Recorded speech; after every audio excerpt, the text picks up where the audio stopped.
Chad Bowles.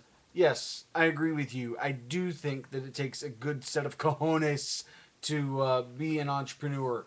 And I know that I would also agree with you. Talk about being technically great at any one thing is something, but being able to run a successful business is something entirely different. I agree. In fact, I find that it's much more important to be able to run a successful business as your primary talent than being really good at any one anything. And I guess what I'm challenged with is why people don't try to become good at running businesses as opposed to being skilled in any one something. Because if you could say, okay, I'm not going to be a great golfer, I'm not going to be a great basketball player, I'm not going to be a great baseball player, but I am going to learn how to run each one of those organizations, that's where the money is. And that's where the freedom is.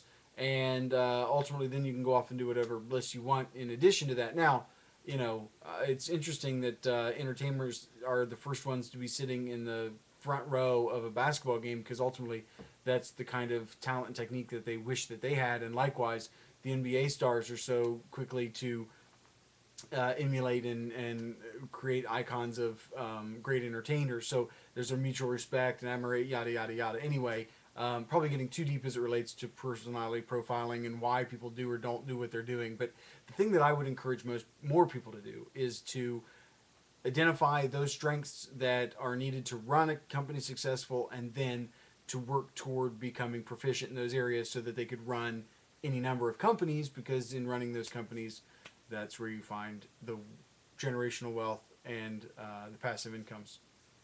Okay, so yes, I do think that there's some opportunity to create some product for people in wanting to encourage them to go out on their own.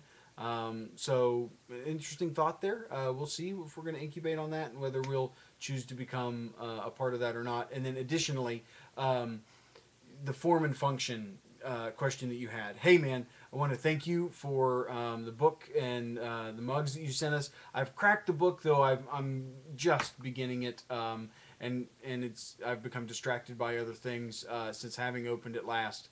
But I am a big proponent over form. I think that form is probably the most under leveraged opportunity that businesses have to engage their client in a more meaningful or worthwhile way. So we're going to continue to explore that in the Renmen world, and I'll let you know how that goes. All right, hold me accountable to that, Chad. Hold me accountable.